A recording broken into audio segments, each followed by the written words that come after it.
Hello, everybody, and welcome back to the Initiative Order, and welcome back to Symbaroum. My name is Nate, your internet DM GM, and your host for today's game. And today I'm joined by an amazing cast of players. Unfortunately, we are short two today, and we will shout them out here, and we'll introduce everybody here in just a moment. But first, some thank yous and shout outs to our wonderful friends and sponsors of the Initiative Order, starting off with Session Zero Clothing. Session Zero, they make some really awesome TTRPG inspired streetwear. If you use code ORDER at checkout, you can get 15% off your purchase through their website.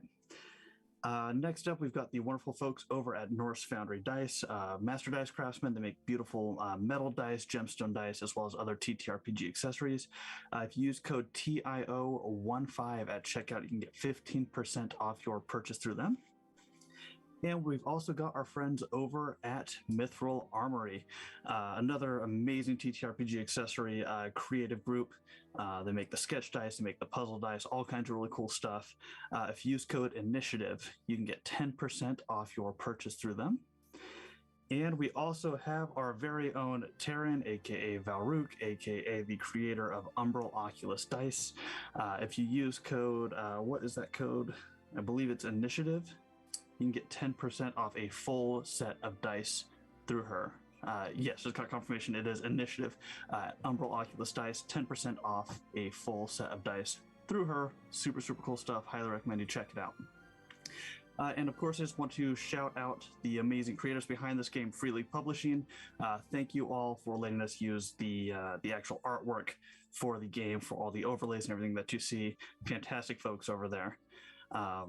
All right, with that, let's go ahead and go around and meet everybody. Let's go ahead and start off with Keith today. Everybody, happy Sunday. I'm Keith. You can find me on IG. I'm not kevinbacon.com or whatever it is. On Twitch, Alohoy808, and I changed my thing on Twitch. So I'm kind of like Coral, almost the same name. It's Alohoy_808 because some guy from Japan has the normal name I use for the last 6 years and never uses the account. Yeah, I play Kovaan, Coven member with Keen. And yeah, let's see what kind of antics we get up to with three of us this week. Excellent, excellent. And let's go ahead and throw it over to Kelsey. Hi everyone, I'm Kelsey. I play Kinlegelana on Symbaroum. If you want to find me on social media, I'm Tombs and Tomes. I love making new friends and talking about tabletop role-playing games and books. Wonderful, wonderful. And last but certainly not least, the fantastic Coral. Hi, my name is Coral Reefer. I'm playing Agithe, or Aggie for short. She's cool, she's old, she's tired, she has lots of secrets. You can find me on twitch.tv/queerventuretime or Twitter at QVenturetime because Queer Venture Time is too many characters. We're a community-based channel and we play whatever the hell I am hyper-fixated on at the time. Right now it's Stardew Valley. Nice, excellent, excellent. Love me some good farming. Oh yeah, life has been stressful lately, so we just pretend that we're a cute little farmer. It's a good way to live. And our missing players for the evening are Christine, our local barbarian. You can find her on all the socials at Slumberjane. She's a Twitch streamer and just an all-around amazing person. So check her out, give her some love.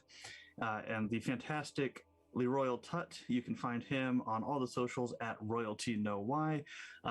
Fantastic entertainer, actor, really, really amazing quality stuff that he puts out, so check him out. All right, with that, let's go ahead and dive back into the world of Symbaroum.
Alrighty.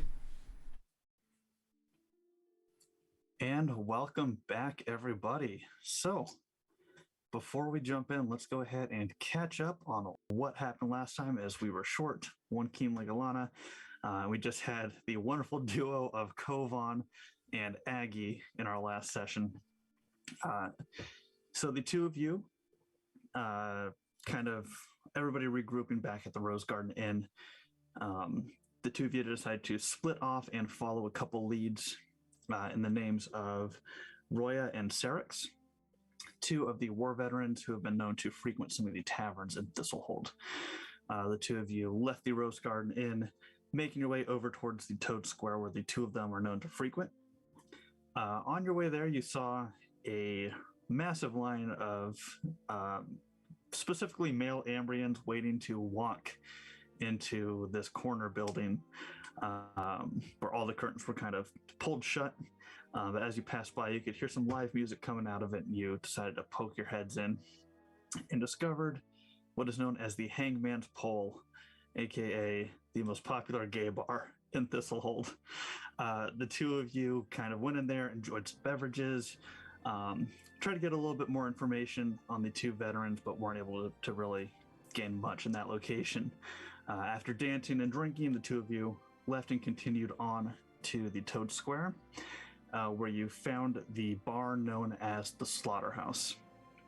Kind of these two like residential homes have kind of been squished together with the separating wall knocked out, and essentially finding like this very large communal like barbecue style joint where the two of you were kind of eating some food, and you were able to find both Roya and Serix at this location, both of them reeking of alcohol.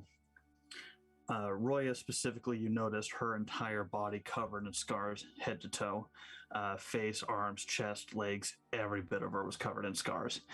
After taking some time to kind of listen to their experiences in the war, learning that Roya was the first person to encounter the undead during that time, and essentially getting pinned down and stabbed over and over before being saved by her friends.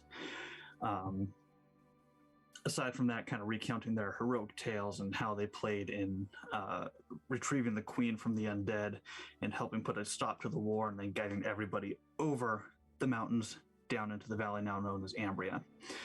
The two of you kind of gave in to some of their buffoonery and their egos, and kind of played up into that a little bit to gain some information, learning that the two of them would rather see Sarvola just completely killed to kind of take out the issue entirely. However, you also learn that Kargoy is kind of the one with the most influence over the church and over these two, suggesting that killing Sarvola may earn you favor with Kargoy, but leaving that ultimately up to the two of you. From there, you two kind of went back to the Hangman's Pole for some more drinking and dancing, and just another good time before heading back to the Rose Garden Inn for the evening. And that is where we'll go ahead and start you out, everybody. So Kovaan and Agithe, both of you now entering into the lobby of the Rose Garden Inn. Keen, you are currently upstairs in your room. Let's go ahead and start off with Kovaan and Agithe, the two of you entering into the lobby. What would you like to do? Oh, I mean, I'm definitely like shuffling on in with a huge ass smile on my face. Probably laughing, ears still ringing. Yeah, I don't know. I look over at Kovaan and like, I don't know, I imagine we enter the door like mid-sentence, and the drinks, oh my goodness, I haven't had something that fresh and delicious. Everybody else just has mead or wine. What do you want, mead or wine? And yeah, literally, Aggie's just gonna keep going. She's on a social high right now. I'd be staggering behind Agithe. kind of lit up from the drink served at the bar, and I got an umbrella stuck in the hair over my ear.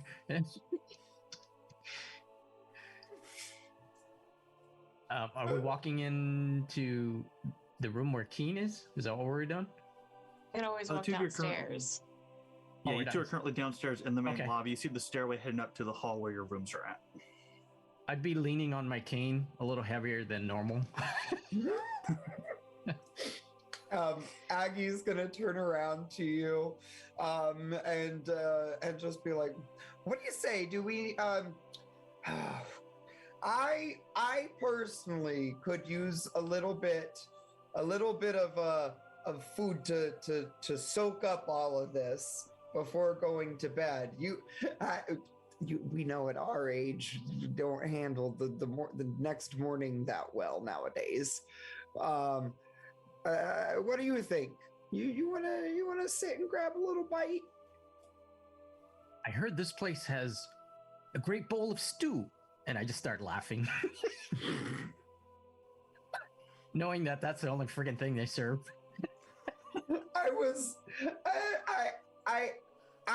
You got me there for a second. I didn't really. Good. That was good. Yeah, just starts going and hobbling on up to the counter.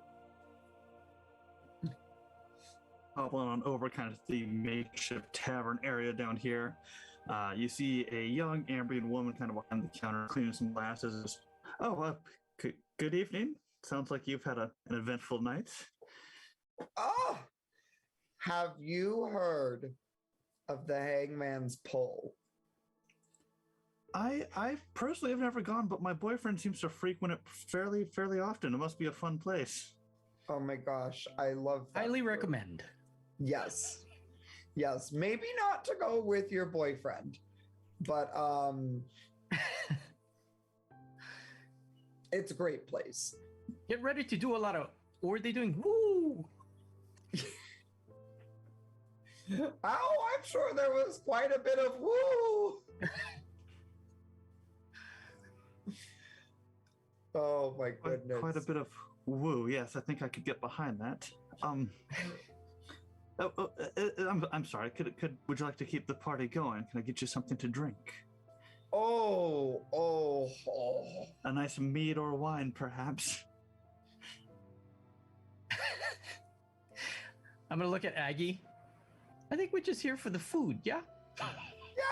Yes. I think we've had an evening, and it's time for us to wind down. I see food. I'm gonna dig in my pouch, and as I'm digging around in there, I'm gonna pull out another umbrella and I'm gonna give it to the waitress. Have one of these. I have many. Thank you. That's quite an interesting little invention there. I can't wait until one day when you're casting a spell and you use one of those umbrellas as a material component. I will die. Well, let me get you some dinner menus then. And she kind of reaches down behind the bar and just slaps down 2 pieces of parchment in front of you. And it says mead, wine, stew, and bread. Give us a few minutes till we decide. And I just laugh. As you wish. And you see her kind of walk out from behind the bar, back behind the double doors, where the individual from that morning had been kind of going in and out. Yeah, literally, I feel like Aggie and Kovaan right now are just like, we've gone from 60 and 80 to 25. Except in walking speed. Yeah, does it? Does it help? I will say yes, for this evening, as you are both kind of rejuvenated by reliving your younger days, I will say that, yeah, your walking speed increases by 5 feet for each of you. Ooh, I'm lazy.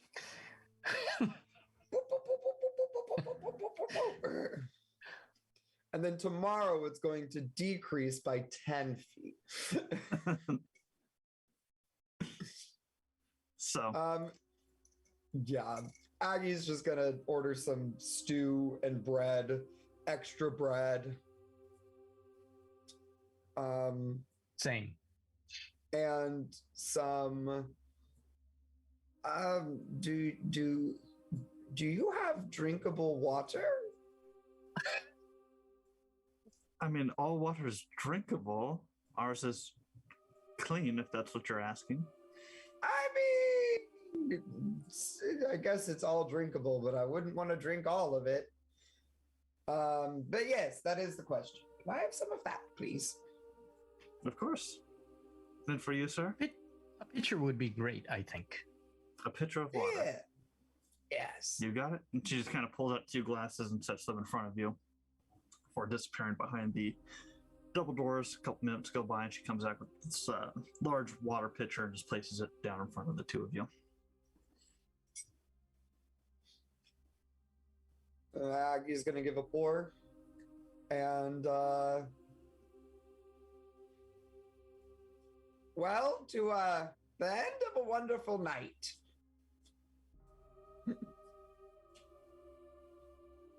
All right. Clink number. All right. Excellent. Upstairs, Keen, you find yourself currently in your room, laying up on your bed, kind of taking a bit of a power nap after all the research done at the Sun Temple.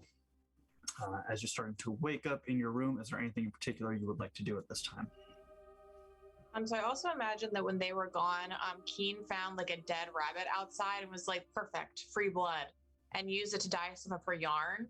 And like, there's like a little like setup on the wall where like all of like this yarn looks like it's like a map of yarn, like one of those crazy looking like maps of yarn that she had done earlier. And she kind of like stands up, inspects it. It's, you know, it's now very russet in color because it's dried up. Examines it, and she just says, "Oh, lovely. They must be back." And just like proceeds to walk out of the room. Excellent. Stepping out into the hallway, give me a vigilance check if you would. Right. That is a 9 out of 7. 9 out of 7. Okay. So as you're kind of stepping out into the hallway, you don't quite hear their voices carrying up the stairs. All you can really hear is the sound of Nrobso snoring in his little pile of rags and shirts and sheets that he's kind of made on the ground. He is currently passed out. But you step out into the hallway and you currently do not see Kovaan or Agithe. That's so strange. But the yarn made the shape of a dove. Surely they're here somewhere. And I'll start like trailing down the stairs looking for them. Okay, excellent. You kind of walk down the stairs, curving back down towards the lobby. And as you get closer down, you do hear the cackle of Aggie and Kovaan as you can't quite make out what they're saying, but they both seem to be in very good moods. As you kind of look over towards the tavern area and you see them both sitting up at the bar, knocking back glasses of water. And you see this young Amrian come over and slam down these 2 large bowls in front of them with just this massive platter of fresh baked bread right in the center of them. The thread told me, dear patron, that perhaps they need 2 thick doles of bread. And more bread is brought out. So, how are you both? I may have learned that your time was interesting, though I know not why, and that perhaps you have come to a hard decision?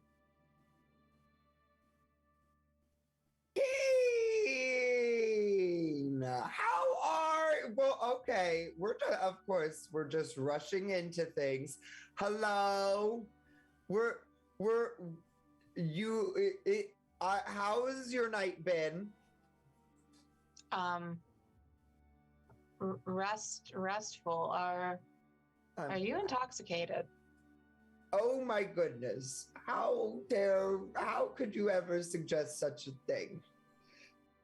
Keen, you know me better. Kovaan and I are very professional. I'm gonna put my arm around Aggie. We are, but look at these, Kin. And I'm gonna pull that umbrella out of my hair. You can have this. Look at these cool things. You just have a hair of holding umbrellas, like just nonstop, unlimited. Just keep pulling them out. I love it. You're What like is you were this? going around the bar collecting the umbrellas from finished drinks. And I grab one out of the pouch. Look at this. These wonderful things. They give you these for free when you drink at that one place we went to. With a fine that gentleman. Is that a magic type of flower? It could No. it's just a little device made of wood and paper. How genius.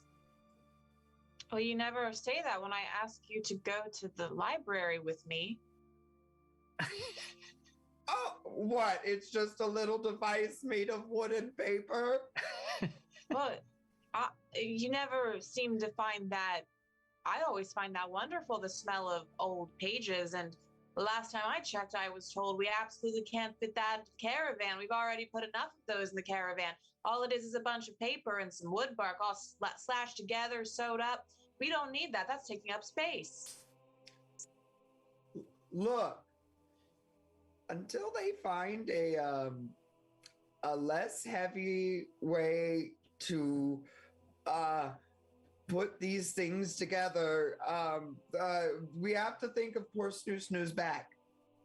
Snoo Snoo? We never say that when you have more potions. Well, because the potions are trade. This is how I make my living. And it's also my cart. I don't even know why I'm entertaining this right now. I don't need to. It's my place of business. Very well. Then decorate it with all of these devices of paper and wood. Aren't they pretty, though? They're lovely. They're lovely. I'm just confused. I thought my thread indicated that maybe there was some kind of tough decision you made. I did not realize that the tough decision was whether or not we should be bringing these flower things with us on our adventures. Oh, those two warriors. Yeah, that's boring. Yeah, Aggie's just gonna roll her eyes and look at Kovaan and just be like, well, I mean, damn, talk about a good way to come down from a high. Something about a fun marshal, I've heard. Well, very well. Perhaps, and I'm just going to tuck this umbrella like into like where my brooch is. If I learn the way of the paper and wood flower, will you tell me more? Well, the one warrior, she was a bit rude. She wanted us to leave. And the other one, I can't imagine why. definitely embellished in his stories, right? But for the most part, they aren't fans of Sarvola, and I'm gonna start eating my stew. Oh, well, I suppose we can talk about this once you've had your food and we can meander off. You know, Aggie has not been paying attention. She has been lost in thought. Complete non sequitur. I think that's the word. You know, I feel like they would really love you at the tavern we went to tonight. You definitely have that. They love people with a oh my goodness, Kovaan, what was the word? What was the aesthetic? Yes. Yeah, they love people with an aesthetic. An aesthetic. Yeah. You mean like an anesthetic? No. Like a look. A look. Like it's a really fun way of saying they'd like your outfit. They'd like Interesting. your style. Oh, my style. Yeah. Interesting. So, if I like the clothing someone wears, I should tell them that their aesthetic is pleasing, is what you're saying. I mean, I would understand that now. However, as of 12 hours ago, I would not have understood that. So take that as you will. I see. Well, they sound like lovely and jovial people. I'm sure they were well met. Yes. And I'm glad that you had fun, though I am still confused as to our new sense of flower, paper things. They're tiny. They're so lightweight. It's nothing. And they're free. They come with drinks. Mm-hmm. Mm-hmm. Oh, I see. They come And with look, drinks. imagine if I put these in my potions as I sell them. Wouldn't that be so cute? If I put it in the little potion stopper, I think that would be adorable. But then, you mean in place of the stopper or inside of the cork? No, inside of the cork. You just pop it in the top of the cork. Interesting. That won't break the cork over time? I mean, no. We'll have to run some tests. But the friends at the bar, oh my God, what was the word? What was the word they used? They said it would be good branding. They said. Yeah. No. So apparently, it's like the hangman's pole, right? It's branding because there's an innuendo there. What? You leave a mark? Like a hangman's pole? No, Mark well, on that someone's you neck, leave a mark, branding someone's skin? a mark in your mind. So it's like leaving an impression. I see. Impressions. Yeah. I'm fantastic at those. Yeah, you would be great at branding. I have branded several times. You've seen me.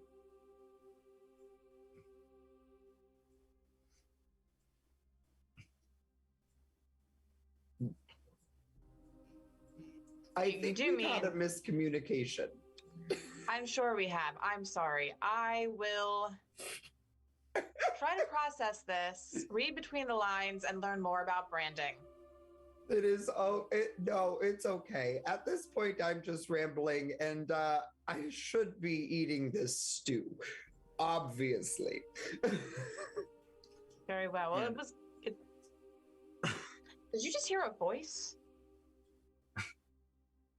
As this conversation's happening, the young Ambria woman is just kind of standing behind the bar, just eyes wide, looking towards Keen, and just slowly slides a little piece of parchment with the bill, just ever so slowly in your direction. Just kind of pulls her hand back and very slowly starts backing away from Keen. Okay, so I will look at the bill. And it's just 2 shillings for the soup, the bread, and the water. I will pay it. I'm sorry, miss, if I made you uncomfortable. I, to be honest, have no idea what we're talking about. Thank you. Just please don't brand me anytime soon. Oh, no, of course not. I believe that when they say brand, they mean something different. I just haven't really figured it out yet. With bread in my mouth, I'm gonna. It's a sales thing. I don't think that makes it sound better. You brand people to sell them? That doesn't sound good at all. I don't. I can't speak for them at this point. Well, I can speak actually for Kovaan. Kovaan does not do that. Just go to the bar. You'll figure it out. Yeah. Apparently, they they brand people it to so bar. much better than we do.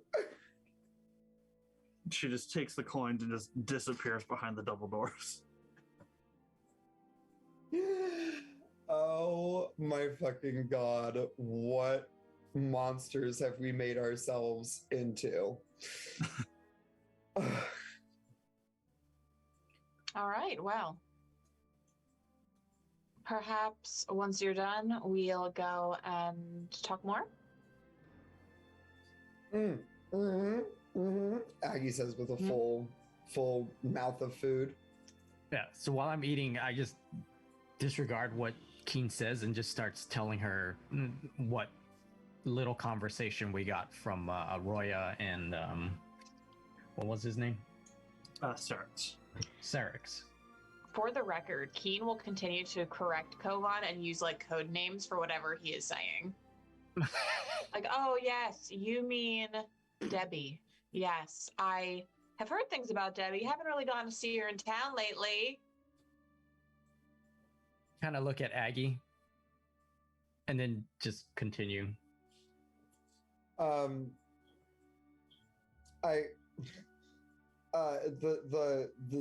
closed captioner, I just want us to know that the closed captioner picks up Sarix as cervix.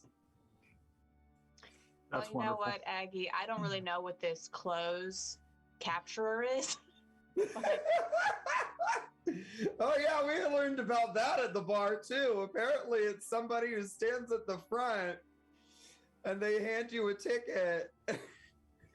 I don't know what the close capturer is. I don't know what it has to do with the cervix, but apparently it's a lot. It's fine. Anyway, the food is eaten. The bread, the water, all that is had. I'm so sorry, Nate. You're so good. sorry. You're good. This is we do this for fun. Aggie, at this point, I don't know who you're talking to, but I don't apologize to whoever that is. Oh my god. So dinner. Wherever the closed capturer is, stop doing what you're doing. And you all have the town of Thistle Hold to go explore. You also have the address of Kargoy, as well as some of the other key locations, the Ordo Magica, the Sun Temple, the sinkhole itself, the palisade where the town guards sleep. The actions are yours for the group as you finish up your food wherever the three of you would like to go. So I'm assuming we've at least been able, they've been able to sleep it off a little bit. The food's definitely helped up quite a bit. Yeah, so picking up on Keen's code. So Karen is the one that would have the most influence on what happens with Sarvola, is from what those two others had told us. Isn't that right, Aggie? Yes. At least from my memory. I don't know. Honestly, I was spending a lot of my focus on not getting punched. Understood. But and obviously Karen has a corruption problem, so it seems.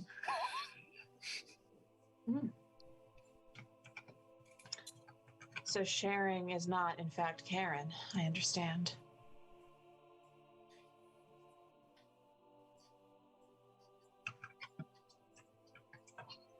Very well. So bad. Proceed with caution.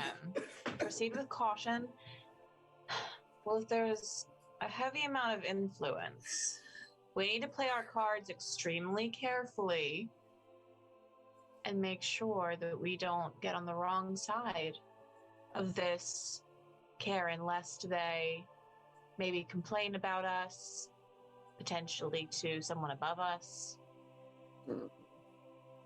That's why we decided that we shouldn't pursue that matter without you. Yes, we could tell we weren't getting very far, and we all recognize that you're much better at conversing, getting what you want out of strangers, so to say. Mm-hmm. It's Well, a it's very not good wrong. skill. You're not wrong. I know I'm not. I believe it was a very wise decision for us to let Did it be they for now. seem to think that Karen seemed to like any sort of compensation, maybe a gift basket, fresh fruit? Mead. Mead? Very well, mead. That's Aggie tries to remember if like she could smell a specific type of alcohol on Karen. Would you like do you me have to any roll for that? potions that could enhance the flavor of the mead? Maybe loosen someone up even more, make them more amenable. As of now, no. I can kill somebody through mead, but I don't really think that's what we're looking for. Very well. Well, then let's go talk to this Karen. Sounds fine with me. I'm gonna look at Kovaan and just be like, how? Well, I'm gonna look back at Keen and just be like, to be entirely honest with you, I'm afraid Kovaan and I may have struck out with our friend Karen. I'm gonna look back at Kovaan and be like, so how likely do you think it's going to be that she remembers us? Because I mean, she was pretty out. She was pretty drunk. You met Karen? Then Wait. I kind of nudge Aggie. Karen, I meant as Kargoy. Oh goodness me! I can't keep up with the code names. Oh, never That's mind. why I just used the regular ones, but Keen was not happy with that, so I tried to I understand play her why. game. I get it, but oh my goodness, I'm not in the right. The ones state we of spoke mind. to were Rachel and Sharon. Sharon. See, I heard Sharon, and I think I mixed up Sharon and Karen. I mean, And Sharon Rachel was is the Karen. rude one that didn't like us. Yeah. Oh, okay. Never mind. Well, in that case, never mind. Continue with the Karen conversation. And I will continue eating my stew, and I look back to my bowl, and it is like empty. And so I instead grab some. I'm just like, and then grab some bread and like just start scooping out the bowl. All right, soaking up as much juice, eating as much as you can. So, is the plan to go to Karen's home or to seek out Sharon and Rachel? Oh, We can't do this for me, to me, even That's in my fine. table talk. Are we going to Kargoy's house or are we seeking out Roya and Sarex once again? Kargoy would vote. be my choice, Keen. My vote would be to see Karen. I at this point, I had my evening, and now I am along for the ride. So, Do you want me to speak to the other two? Eventually, yes, but I don't think it needs to be tonight. I mean, who knows? I mean, at this point, when we saw them, they were already really far gone. Who knows? They both might be passed out in a, on a bench in a tavern somewhere at this point. Who knows if there's any use talking to them? Very well. Then Karen's it is. Everyone, wear gloves. Okay. We'll just leave Nrobso here for now because I don't know that Nrobso is going to keep on gloves. I don't blame you. Right. Very well. Let's go. Come on. And I'm going to do like a cape thing. Hell yeah. You do your cape thing. Your nice little whoosh as you step up from the bar, exiting back into the streets of Thistle Hold. At this point, it's probably getting to be about 9-10 o'clock at night as the three of you begin making your way south towards the Palisade, towards Summer Street, where Kargoy's residence resides. Takes you about 15-20 minutes or so to get down.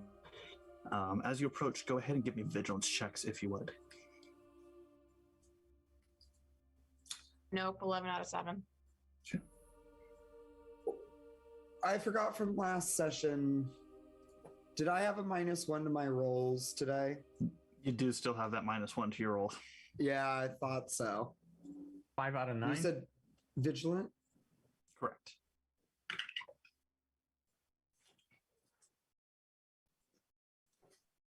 It's nat 1. Nat 1. Excellent, excellent. Okay. So, Keen, you don't really notice much out of the ordinary as you're kind of walking down this area. Kovaan and Aggie, as the two of you are kind of turning the corner and heading towards his residence, you see two individuals, one of them cackling like a mad woman, kind of clinging on to the other one. And you see these two individuals just kind of go stumbling into one of the neighboring houses. And as you're walking and listening in to their mumblings and laughter, you can tell it's the voices of Syrinx and Roya as the two of you go stumbling into their home. You continue walking through, and you see that a lot of the plants around the area go from a vibrant green to where they slowly start losing some of their hue. And you can kind of see like this little fenced off side lawn of Kargoy's home. And you can see that there's quite a few patches of dead grass just scattered throughout his lawn, while all the neighboring yards look very, very healthy and alive. But you kind of walk past this little fenced off area, and you look and you see just a small cobblestone pathway leading up to this wooden 2-story home. You can see the number 87 written on the doorway, and on the front door, you see that familial crest of the salmon jumping out of the water, which you would recognize as his family home's crest. From what you can tell, looking through all the windows, there's no lights on currently. But with those vigilance checks, you can also hear what sounds like some kind of movement coming from behind the home. Doesn't sound like people, sounds like some kind of creatures walking around the backyard. Can I please send Muffin to scout and then come back? Yeah, absolutely. So you summon your little familiar of Muffin. He appears, and you wanted to send Muffin to the backyard? Mm-hmm. Okay, give me a vigilance check for... Actually, go ahead first, give me a discreet check for Muffin, if you would. Okay. And I use my own stats? Correct. Okay. So that is a 9 out of 10. 9 out of 10, perfect. Muffin kind of very quietly kind of pops up onto the fence line and slowly begins making its way around the home. And this Muffin's kind of crawling around the fence. It looks down on the yard, and from what you can see from Muffin's perspective, you see these two large shadowy creatures that look almost like, very much like Tibetan Mastiff type dogs that are just sniffing around and circling behind this yard.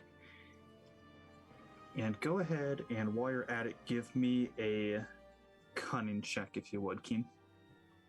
Okay. That is a 2 out of 10. 2 out of 10. Excellent. Kind of having spoken with Laerke during your travels together, Laerke spoke of the barbarian clans using very large, like wolf-type dogs to help them with their hunting. And these two creatures look very similar to the type of dogs that the barbarian clans would use. So I'm assuming Muffin comes back. Well, I have good and bad news. The good news is that while our friend Laerke may be absent from our party, Laerke is nevertheless still a true asset and resource. It seems that there are some kind of large shadowy creatures that resemble the type of wolf dogs she mentioned her barbarian clan using to hunt. Do we have reason to believe that Kargoy is a barbarian? Do I? Oh, sorry, Aggie. No, go for it. I just was going to ask the GM. I would be familiar with that. Also, the dogs. Yeah. You would know, especially in your time too here on Thistle Hold. It's not unheard of for some of the more higher up noble type families to purchase animals from the barbarians, especially battle trained animals for their own personal protection. And especially combine that knowledge with the knowledge that Kargoy is one of the war veterans. You are entirely certain he's not from Davokar. He's not part of any type of clan. And you get the sense that he probably just purchased these two large creatures for his own protection. Okay, so I'm going to pass that on to Keen and Aggie. That Cool. it's a good possibility that these are his own. Very well. Shall we go up and knock? Is that the best course of action here? I mean, what better way to introduce yourself to somebody? Well, there are better ways, Fair. but I suppose it's good enough. And I will start to proceed with caution up the walk to go and knock on the door. Okay. Slowly making your way forward. Are you trying to do this quietly or just slowly? I am going to do this slowly because I don't want him to hear a knock that maybe he wasn't anticipating and then think I'm trying to sneak around. Okay, for sure. So slowly making your way up the cobblestone path, kind of keeping your eyes and ears open for any type of noise or movement. You don't hear much as you make your way up to the large wooden door with that salmon crest directly in front of you. Would you like to knock? Yes. Okay. You knock on the door and you wait a few moments before you start to hear this voice. Do you have any idea what time it is? Who's here? Well met, Venerable Kargoy. I am so sorry for the late hour. I suppose I wasn't sure how and when to get an audience with you, but as you can imagine from the events in town lately, it's always best to go to one of the wisest and greatest war generals to ask advice on goings-on in the town. Aggie is just going to whisper to Kovaan and be like, okay, so tip, more flattery. We need to remember this next time we're on our own. Keen, give me a persuasive roll when you have a moment. Okay. That is a 10 out of 11. 10 out of 11. Just barely. The door, you hear the sounds of locking mechanisms being undone. It slowly begins to crack open. And you see this Ambrian man, bright white hair, beard hanging down to just about his chest line, wearing what appears to just be a navy blue nightgown. He's got like a little candle in his hand. He kind of peeks the door open. Right. And why me specifically? Why not just take your problems to night pitch? Well, as a matter of fact, we have spoken with Night Pitch, and I'm sure, as you know, someone from the venerable line of Salmon, that unfortunately, not all problems can be handled without the expertise of a true warrior. I'm not much of a warrior anymore. Your problems are your own. But surely you have enough experience and knowledge to at least give us advice to guide us on a path. I'm sure you remember the sinkhole incident. That will affect everyone in Thistle Hold if we can't find more information to help us. And what we really need to do is we need help getting the town to have a stronger focus on the real evils lurking around, the really pressing ones. And what evils might those be? Whatever created that sinkhole, whatever was down there, I would be happy to tell you what I saw. Give me another persuasive roll if you would. I'm sweating. Whew, okay. 5 out of, was it 11? Yes. And the door slowly starts to open up a bit more. Look, I have no interest in that sinkhole. I have no interest in fighting for the shithole of the town.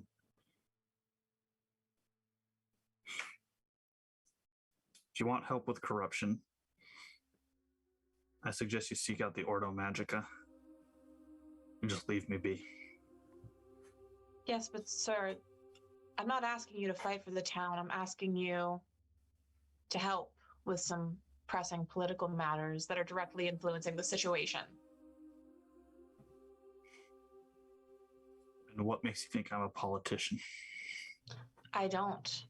I just believe that given your status and your many great achievements, not only have you likely gotten to a high place when it comes to influence solely based on your deeds, you probably also have done a very, very, very good job of making yourself invaluable to this city. And we need some help. And just what is it you're seeking help with? What specifically do you need my help with? We have run into a bit of a snag.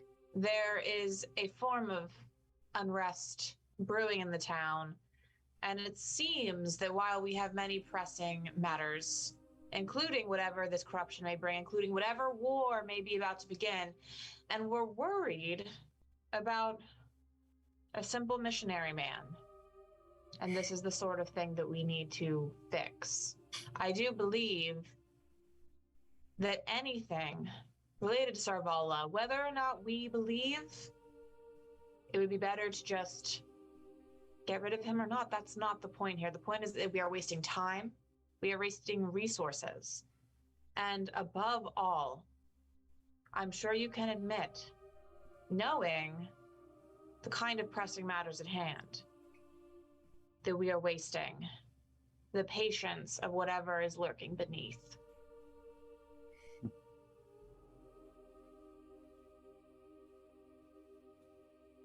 And it's simple.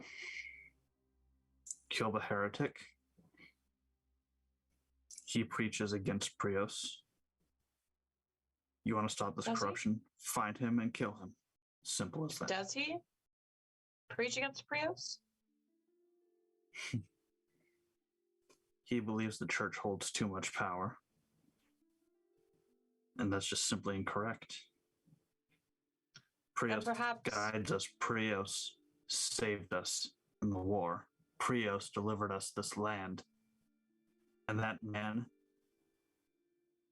grateful fucking piece of shit thinks that he can just go around saying it wasn't Prios, saying that the Ambrians can continue to rebuild and live without the guidance of our Lord. Now, I understand where you're coming from. You're right. However, this is where maybe you might be wrong. Prios, of course, is the greatest force that we have in any of these times.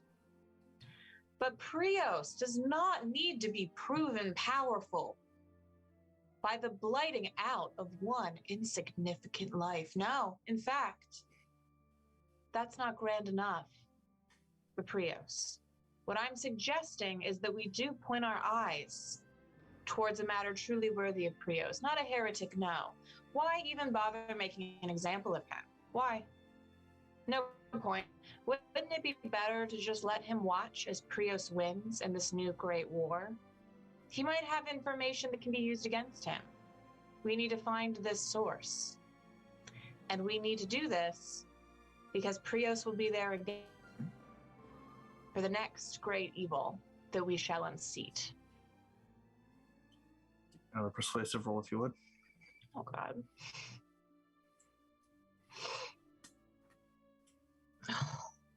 Okay, that's a 1. Nat 1. Excellent, excellent. Fish, if there's ever a time to hit a crit success, that was it. And as you're speaking, Keen, you see that he had one hand kind of reaching towards what looked to be like a small whistle. And you see him just kind of slip it back into his pocket.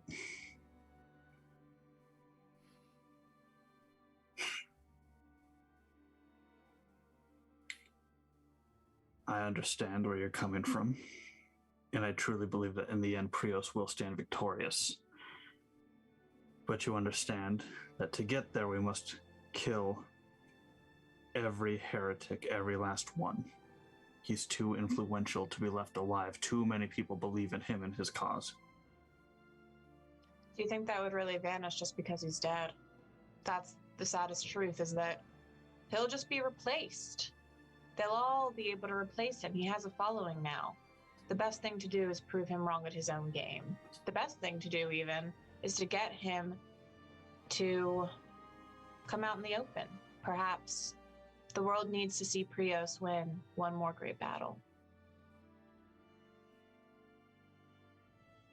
And you see him kind of open his door a bit more. Who are they? These Pointing towards are... Aggie and Kovaan. Oh, yeah. Aggie's just gonna like give a nice big wave. Aggie, yeah, she's just gonna be like, oh, traveling partners. We've had a much longer night than she has, so at the moment we're just kind of letting her do the talking. I can translate for them. These are my adventuring associates, Kovaan and Agithe. And as I'm sure you are well aware, you always need extra assistance in matters of great, great importance, especially at a time of night like this one where there are many great and terrible things in the darkness. It was too dangerous for me to come alone. I know, it looks like we're her parents, but we're not. You're certainly not my parents. Damn. And what do you two think of Sarvola?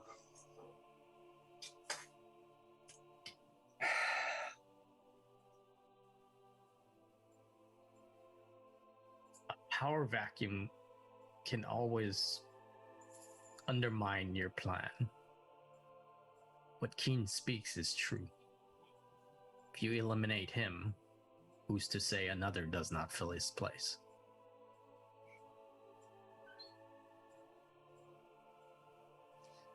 I personally,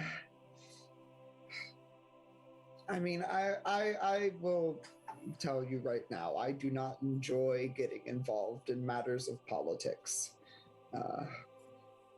Honestly, the people above me in fancy buildings making decisions, I can't pretend to understand it. But I don't have much of an opinion of Sarvola. The only thing I do know is that apparently people do come to him as a healer. And as a healer myself, I can at least respect that part of his profession. But if it ends up being that he is the cause of this madness, then, well, we're here to solve that, and then that's how it goes.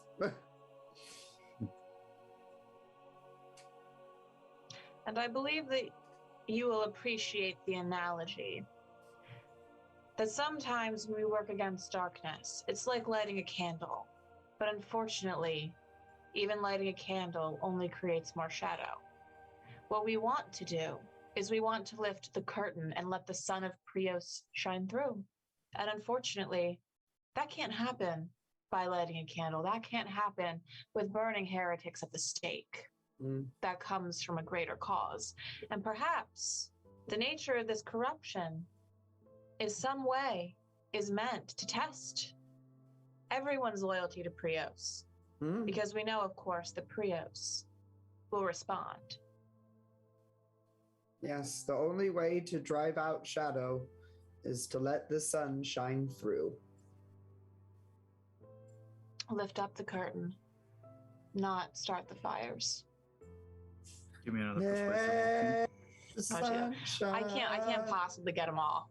Let the sun shine. Okay. I don't know. Advantage with my song. Let the sun shine. No modifiers here. It's just a straight roll for Keen. Yeah. Okay. So it's a 14 out of 11. Let the sun shine in. The sun and shine. Karagway just kind of looks towards you, Keen. And he gets real close. We're about to get our asses kicked. It'll be a grand day when we light an entire pyre of heretics in the name of Prios. The candle shall burn so brightly that Prios will have to notice, and Prios will come and deliver us from this corruption. I suggest you three get the fuck off my property now.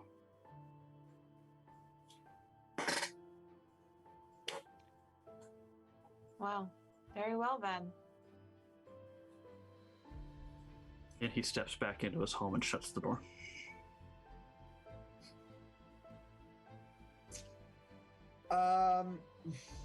Wait.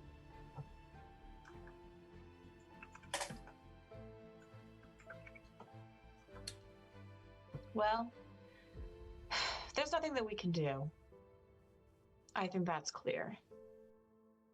Yeah, well, I think the first thing that we should do is get the fuck off of his property right now. Fair. And I'm already like trailing down the walk. On the way down, I can't believe I'm doing this. Are there any like water bowls for the dogs? Not in the front yard that you can see. Great, cool. We're gonna leave it. We were only gonna do it if it was easy. We're not gonna try and get ourselves into more trouble. Well, now we know. Now we know there is a very, very serious problem in Thistle Hold. And like, I kind of pause, but then I say, so we're going to have to do something about Karen. to mention to Keen, Yes. well, all three of them seem to have the same hate for the man. I would likely believe that they do know exactly where he is right now.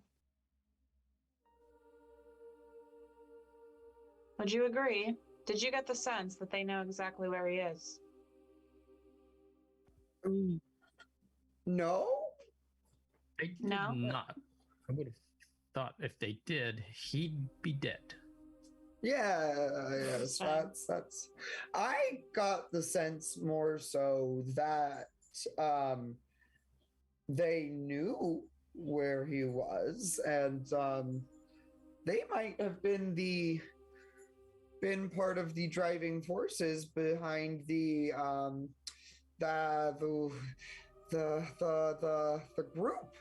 group of you remember the group with the fire and the Oh, yes, the Black Cloaks? oh, were those black cloaks? I don't remember. I Oh. just remember the Oh, you flames. mean from the Church of Prios. When we went to go visit and we accidentally set all those people on fire. Yes, And the the Those were not black buildings. cloaks. Yes, the Church of Prios. I'm sorry, I misunderstood because, as you can imagine, the Black Cloaks have gotten on my nerves a time or two. Yeah. Honestly, anybody who pisses us off is just a black cloak now. Unless they're actually not a Black Cloak because they've been faking it the whole time. And, like, it's like the way that my voice sounds. Like, I'm out for that guy. Yeah, honestly. I can't wait to meet him again. Or her. They. Whatever we are. But anyway, so essentially, we have choices. Either I can come back tomorrow if you know the patterns of this Syrinx and I'm sorry, Sharon and whatever. I can come back when they're not around. Just as one of them.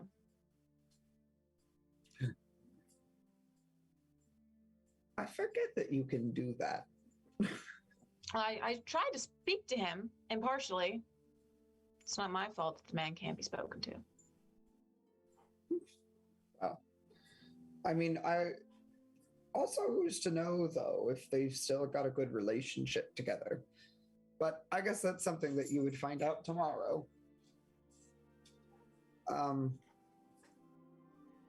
Oof.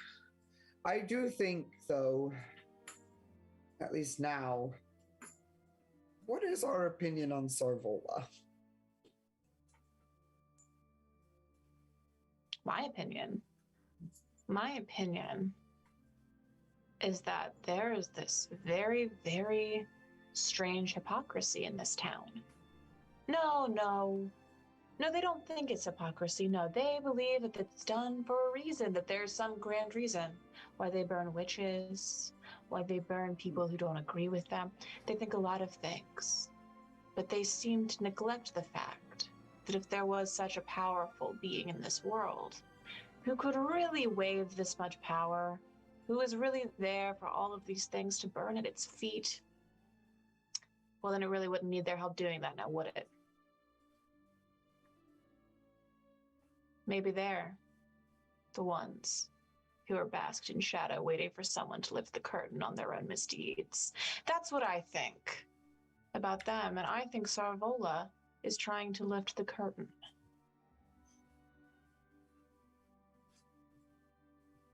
So not much of an impression, I see. Not much at all. I think we should help him. I think we should help him maybe hop town, whatever needs to be done, until we can come up with a solution for the fact that everything, apparently, that has enough power to burn something at the stake is trying to actively burn this man at the stake.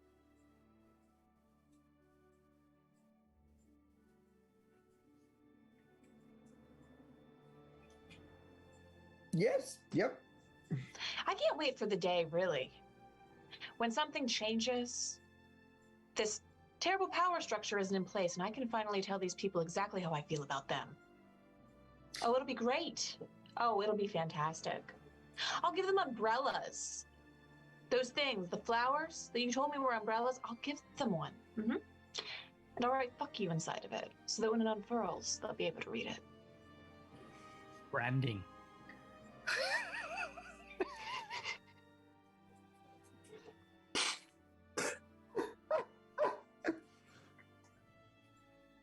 Indeed.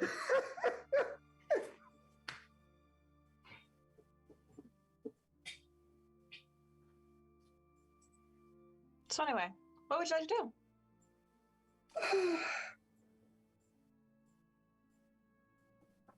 The influence of the Golden Girls episode.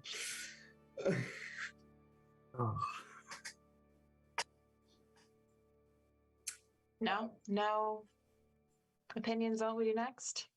I think Aggie is just kind of like sat there like smack stunned because she knew that you had thoughts and feelings, but girl, you just went in on the entire thing. It was I was like, literally, we just saw you kissing some ass, and then it's just a complete 180, and I'm just like,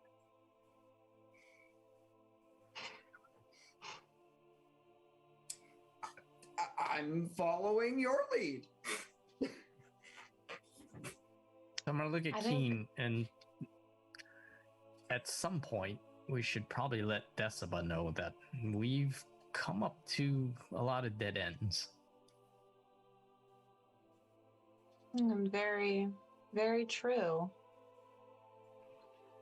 She did Perhaps mention I'll that he would consider. not have left the city, and the bartender pretty much insinuated the same.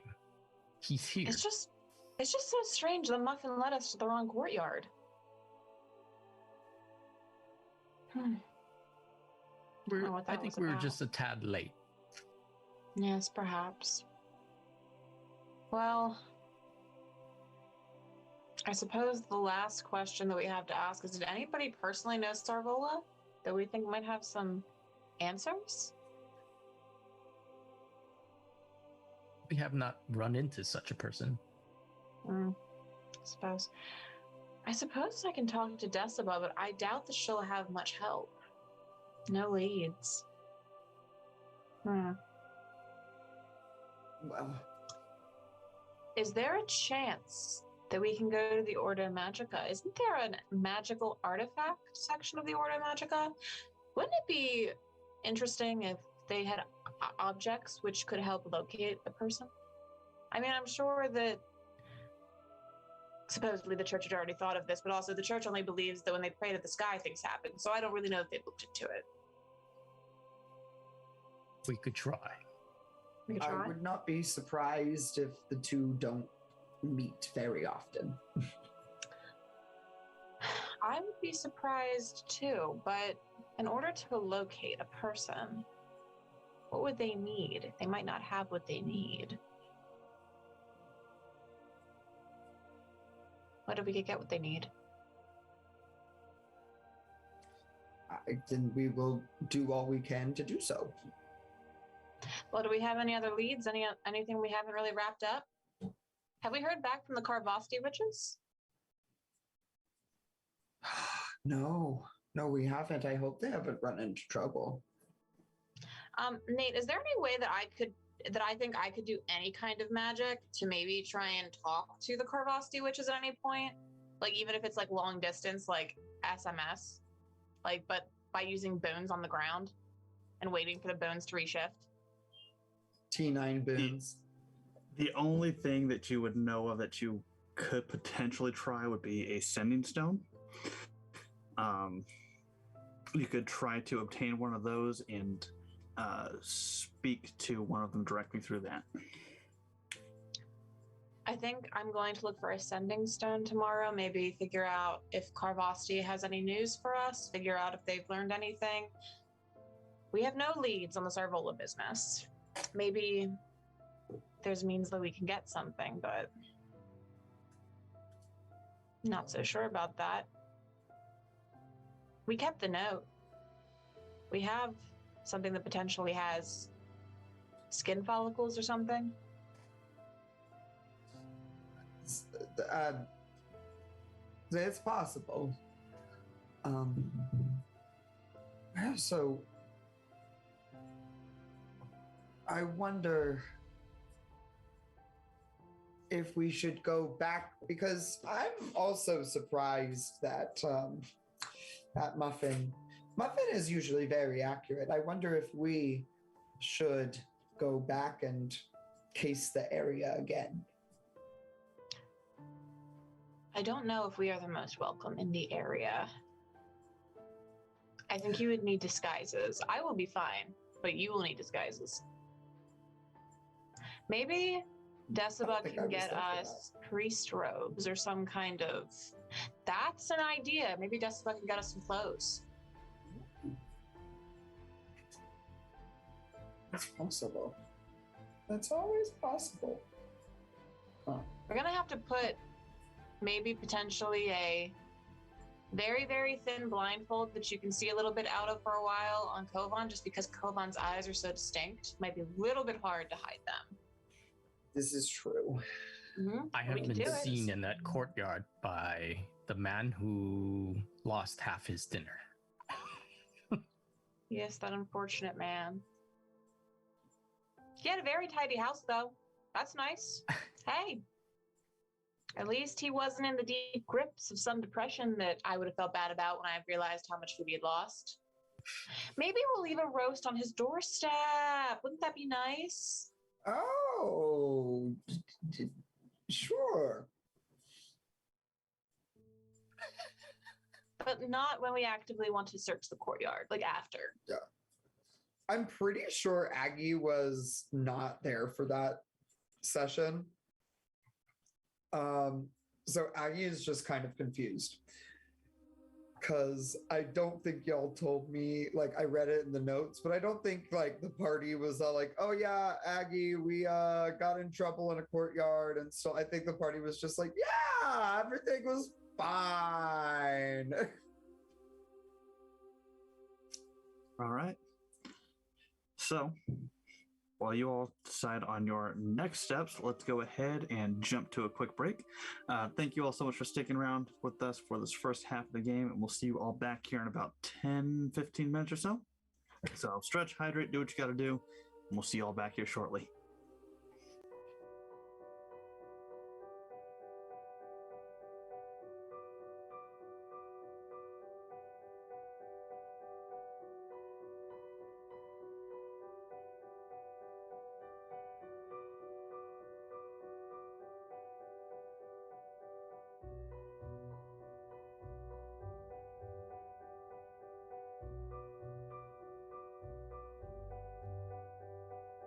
Thank you.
And welcome back, everybody. So, the three of you currently out on the streets outside of Kargoy's home. The actions are yours. What would you like to do? So, Keen is going to pause. Oh. Wait a second. And she's going to take a note out of her pocket and unfurl it and read it. Okay. And this is the note that was placed on you earlier. Okay. Excellent. Excellent. So you see Keen pause and pull out this piece of parchment. You unfurl it and you begin reading. It says, "What you seek is in the annex of the Sun Temple. 2 times a day, at the mass held each morning and evening, the building is empty, except for House Father Idaros. When you see him leave, you have a short time frame to get inside. Go through the gate facing Ophelia's Road, take the stairs to the 2nd floor, turn right and head for the 3rd door on the right-hand side. Act with haste." Well, the good news is I believe this is what one might call a clue. I once saw this bardic play go through. It was something called Scubius the Dew. I believe that this is pertinent information I probably should have read. But I was having a wonderful nap. I found a dead rabbit on the road. It dyed some beautiful yarn for me. I was able to scry a little bit with some divination magic doing that. I was having a good day, really. But anyway, yes, and I'll impart the information to them. Okay. Well, sounds like if we need haste, we will not be sending in Kovaan. Haste? No. That was the point I was going to bring up. Yes. I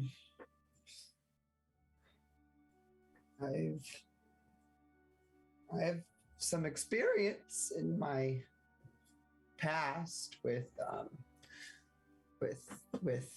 covert missions. So, oh goodness, I do wonder if I might be the.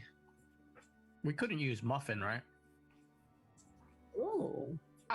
We have an option to let Muffin scout, but Muffin can't speak. So Muffin will only be able to look at him, really. And if we put a note on Muffin and Muffin gets intercepted, well, then we put a note on Muffin. Yes. Yeah. Yes. I could become a priest temporarily. Well, we didn't need to speak with him, right? We're trying to avoid him. He's the last person. Yes, we are trying to avoid him, and we should do it quickly. But in the event that something accidentally happens, somebody was not quite as stealthy as they thought they were, and now we have a priest in a hallway. Well then, who better to speak to this priest in a hallway than the fake priest on the other side of the hallway? Works for me. I can always pretend to just be a lost little old woman. That is one of the things that's become a benefit of old age. It's always an easy excuse. Well, hopefully it won't come to that and we'll be able to get in and out in no time. I wonder if we can get Kovaan skates. Do you think they make wheels on the bottom of shoes? No, you just hold his hands and run. What are skates? I heard about them. I believe it's a type of fish. Well, you see, in the Scubius the Dew bardic play that I saw, it was something called Scubius the Dew on wheels, and they had wheels on the bottoms of their shoes while they were doing everything, which seemed really counterintuitive to me. But apparently it made their mystery get solved faster. And that's what we want, right? A mystery to get solved faster? Well, I've never heard of such a thing. And you want the town for... If we have wheels on the bottom of our shoes, this entire town is going to cry black magic. That's true, but it wouldn't be us. It would just be Kovaan. Are you strong enough to carry Kovaan in case we need to go faster? Are you asking me? I'm certainly looking at you and Laerke speaking. would be the only one. And unfortunately, Laerke is not here. I can barely carry myself. nowadays, Keen. And I'm not sure I'm Well- dexterous enough to use these so-called skates. Well, potentially we could just get in quickly and somehow even Kovaan speed. If we just get in the right window, it won't impede us too much. We have to- Unless you don't want to take Kovaan in, but don't you think you want somebody with plant magic in case things go awry? Ooh. You want it to be just me and you? I think maybe. And Kovaan nearby, Okay. ready to Kovaan. maybe hiding in a tree. Yes. Okay. Okay, well then that's our plan for the morning because we have to follow this very specific pattern of time. Oh, good. It'll give me a time to rest and hopefully sleep off this everything. No, I think that umbrella is still going to be there when you wake up. Not the umbrella. I woke up today and it's been a rough day physically, even though we've had a bunch of fun. Also known as I want to try and re-roll that fucking morning check first. God damn. Maybe we'll get lucky and we'll find another dead rabbit in the road as we head into town. Things are looking up, really. I honestly, I agree. I think it's been a very, very productive evening. Oh, I disagree there, but we have leads to make things productive, yes? Yes, exactly. Yes. We have found a lot of new information. Yes, we have. Everything is coming up, Kovaan. All right. So retiring for the to the Rose Garden Inn for the evening then? Yep. Okay. You all return back there, making your way to your separate rooms. Unless there's anything specific you would all like to do, you all get the benefits of a full rest. So if you're missing any hit points, you get to regain one of those. Aside from that, you sleep off whatever remaining alcohol is coursing through your system for Kovaan and Aggie there. But morning time does come. You all wake up, do your regular morning prep. Is there anything in particular you would all like to do before heading to the Sun Temple? I would like to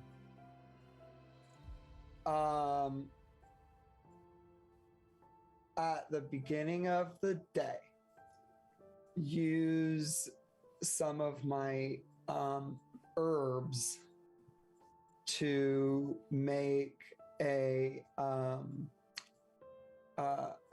elixir which I'm calling a hangover cure. Okay. Give me that roll for your hangover cure. All right. Woo! That's a 6 out of 15. 6 out of 15. Perfect. You are good for the day. Thank You've God. got this very potent liquid in a bottle that just makes you feel a little bit less headachy. And it looks gross as fuck, but you smell it and it does not at all smell bad.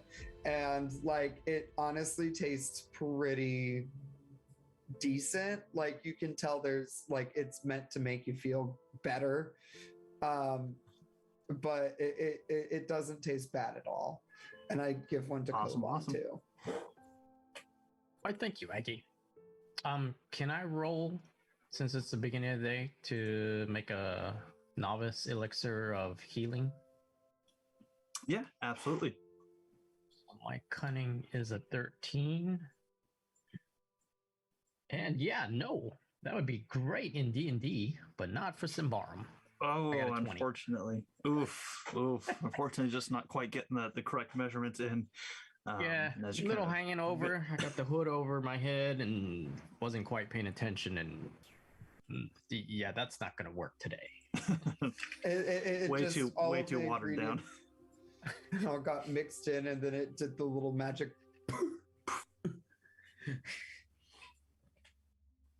I'm going to find 2 sets of ball bearings, one for me and one for Aggie, in case someone's running towards us in a corridor and we have to drop them. Okay, I'll say easy enough. On your way, you pop into a shop and pick up a couple pouches of ball bearings. I'll say for 1 shilling, you get 2 bags of 100. All right, Aggie, just in case, something's coming towards you, we'll slow them down for a little bit. Good move. Also very noisy. Yes, well, if something is clanging up us in a corridor, there's already plenty of noise. This is fair. This is fair. It's more like if we are in desperate circumstances, toss them behind you and just keep going. Understood.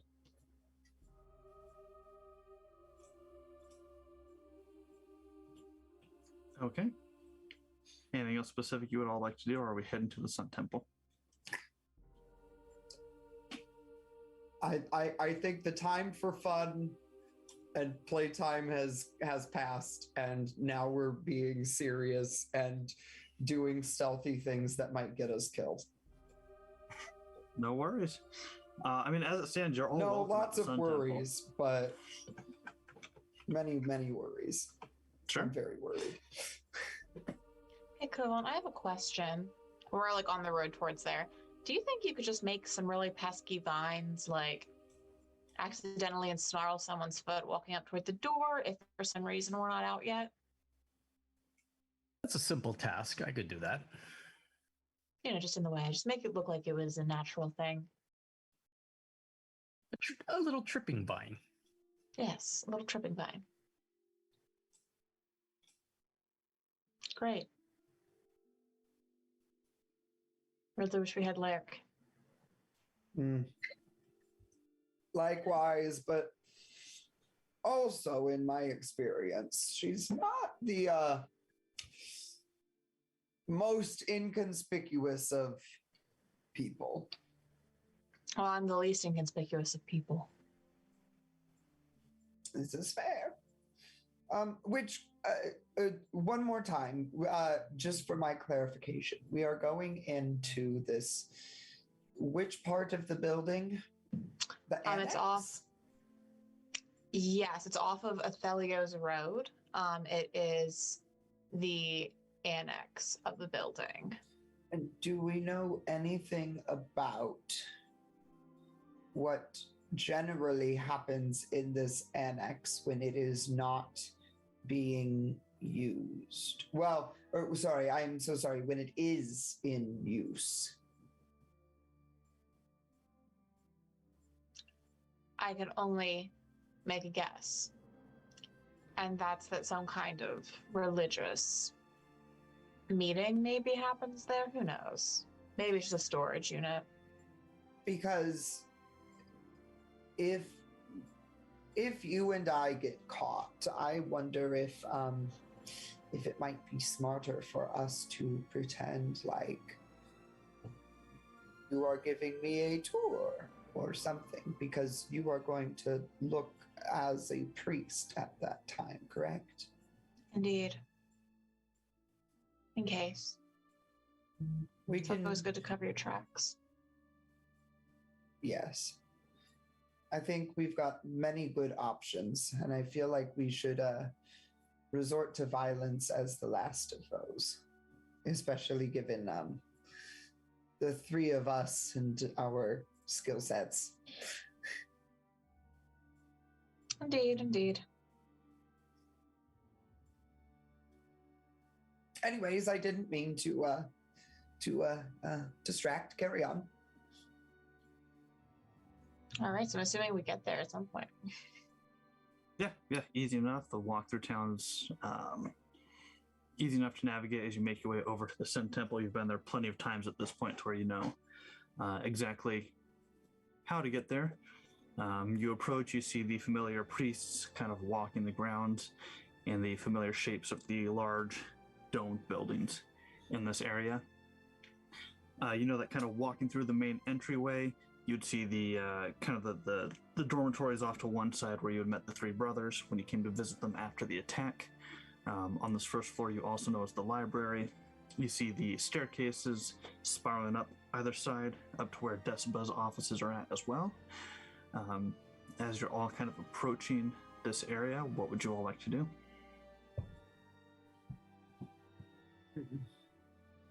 Well, I for sure, at some point when it was convenient, took on the form of a priest. Well, like, and not like a super high up one that would like be a face everyone would recognize. Just kind of your middle of the road, like the priest Bob walking along. And if that's the case, then Aggie's gonna kind of grab Kovan's arm and just say, give her a few extra paces, and follow closely behind, but not close enough that it's that it looks like we're coming in with Priest Keen. Okay, easy enough. That's suspicious. Yeah, give me a just for the hell of it, Keen. Give me a persuasive roll here. All right, don't be suspicious. See how nicely you're playing this off here. Don't be suspicious. Don't be suspicious. Okay, 8 out of 11. 8 out of 11. Okay. You and your new priest form begin walking into the entryway, with Aggie slowly trailing behind you. As you kind of enter into this first area, you do see a large group of priests that appear to be coming down one of the spiraling staircase, all walking side by side, very uniform as they come walking down the stairs. And it looks like they're heading off to a very large side room. But as it stands, nobody's really paying you much mind. All right, Athelio Road. Let us go locate it. Yeah, Aggie is just going to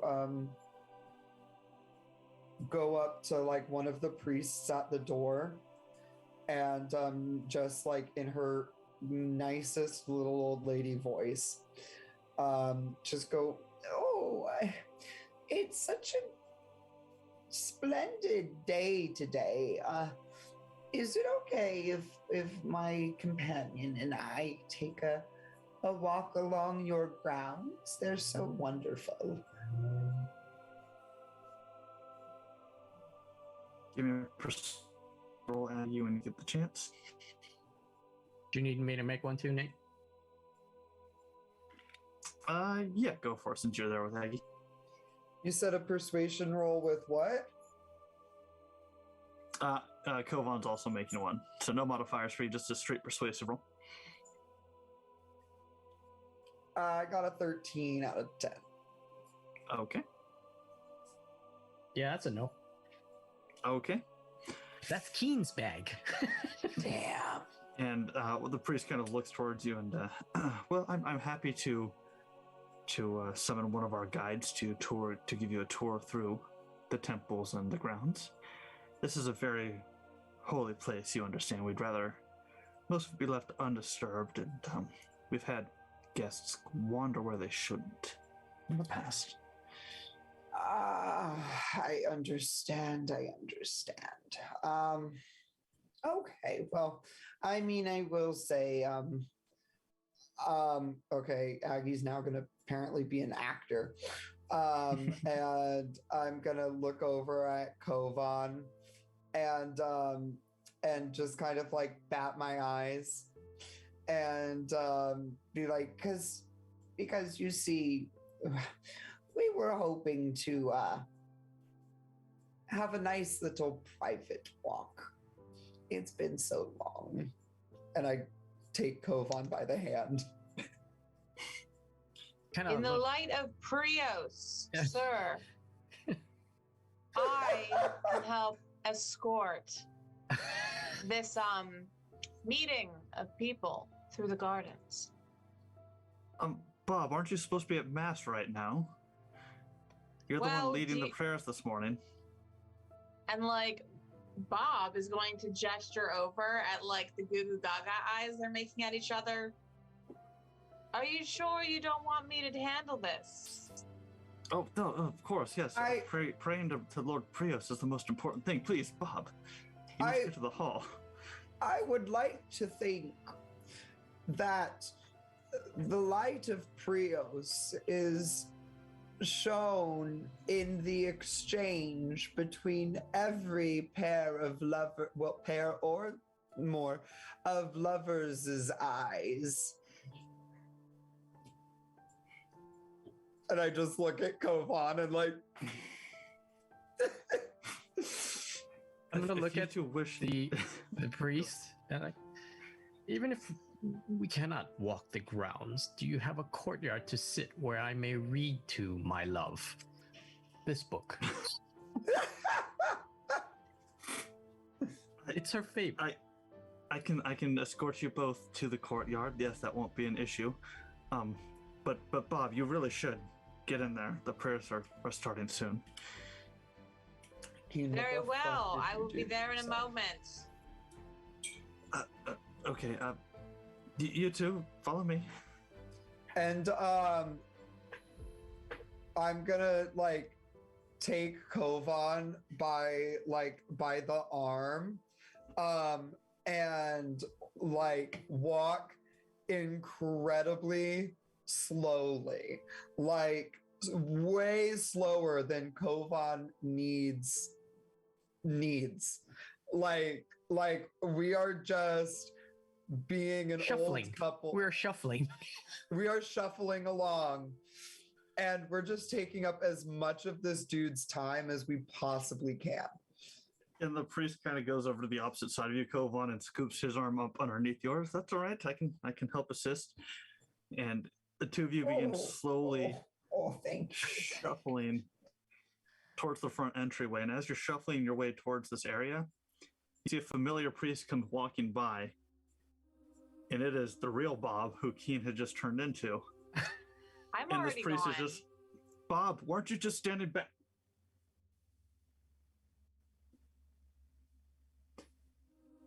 No, I could have sworn you called the other person Rob.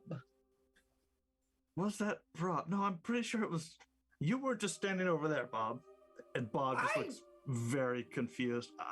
I just. In my mind, they looked similar, but a little different. I'm gonna play deaf. Darling, what is he saying? Oh, he said that he thought, and I am going to yell this as loud as possible, hoping that Keen hears from inside in her Bob form.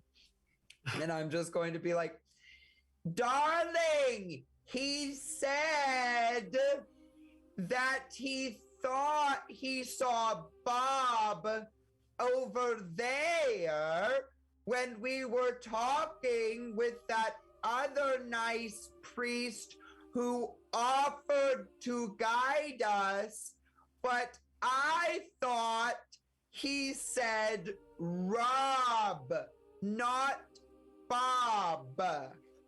And I'm gonna nod my head. So much for discreet, bitch. That's a reasonable mistake. Bob, Rob, they're kind of the same, but they don't look the same. Vigilance check, you said? Mm-hmm. Come on! Right. Come I on, got Keen! a 16 out of 7.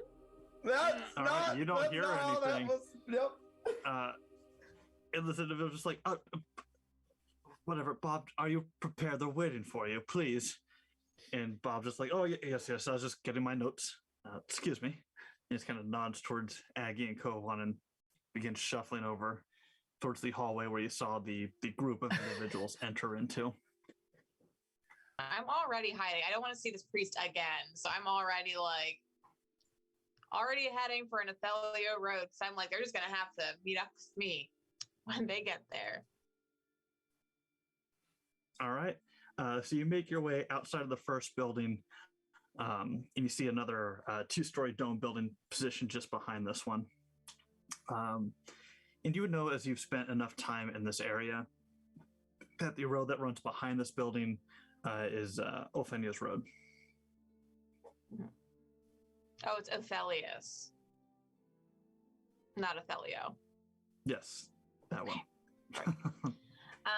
So I am going to like kind of hide out a little bit and like check out the scene. And I'm waiting for them, but if I do see this guy leave the building, I might have to go in. Okay. Depending, I don't know if they're getting caught in the gardens now or not. Yep, fair enough. So you kind of stand outside in the courtyard between these two buildings, waiting a few moments. And you do see another priest, this individual dressed in slightly different colored robes. His have a bit more of a nicer gold trim to them. As he kind of exits out of the building, just kind of nods in your direction. He continues walking past you. Aggie and Kovaan, the two of you have shuffled your way out into the main courtyards out in front of the Sun Temple. And this individual kind of walks you over to a little shaded area where there's a small bench. And he just offers a seat to the two of you. I help Kovaan down first, and then I sit down myself. And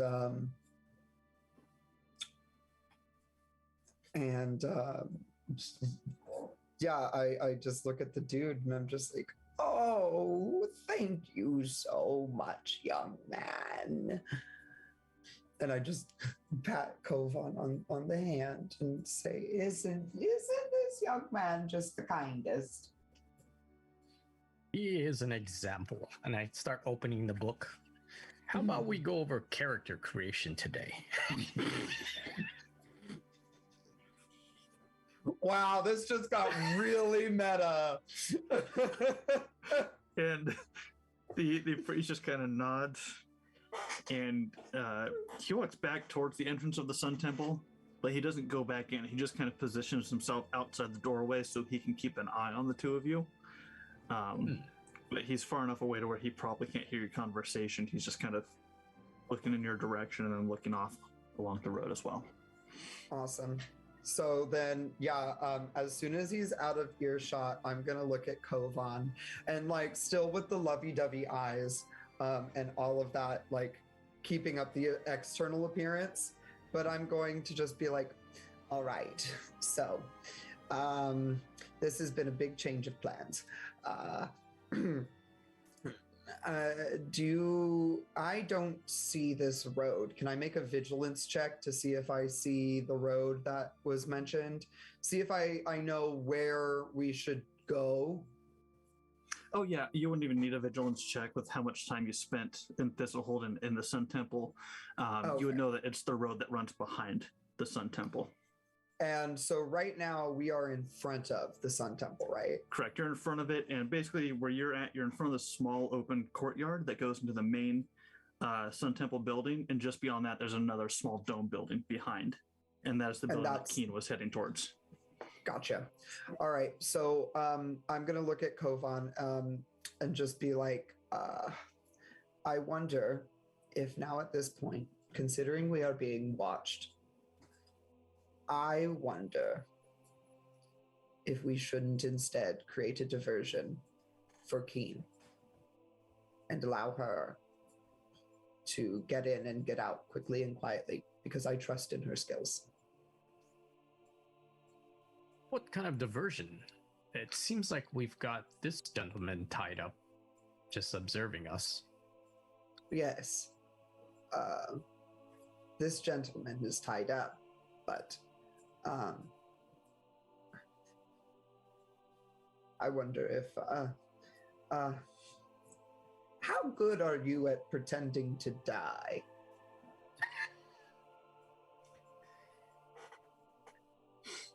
I've never experienced it before, but I guess it's something I could try. I mean, if you're not interested, I've done it once or twice. I've seen people die. Yeah, I've helped people die. No, yeah. Can I look at the? Sorry, go ahead. I could always feign a heart problem.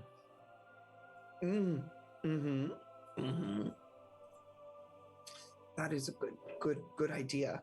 Can I look at the sun? And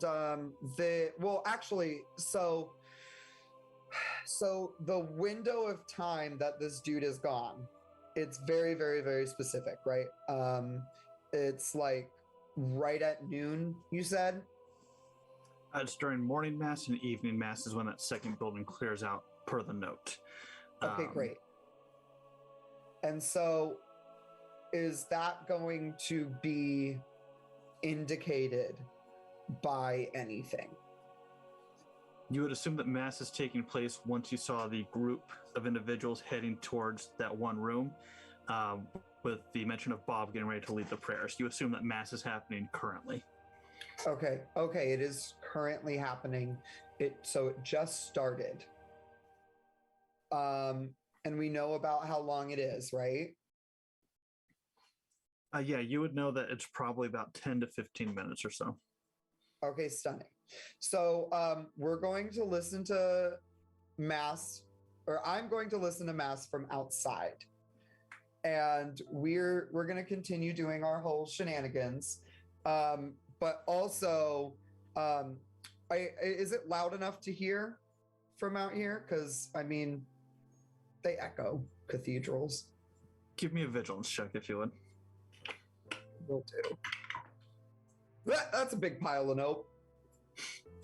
Unfortunately, even though it is a large, kind of hollowed out cathedral, between Kovaan, the wind, and the thick stone structure itself, you're not quite picking up any words coming out.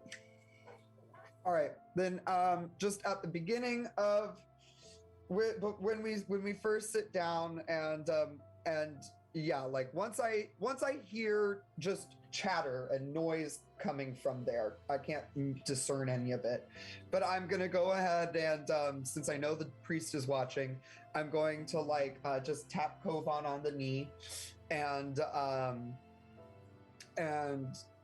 tell him to bow his head in prayer with me.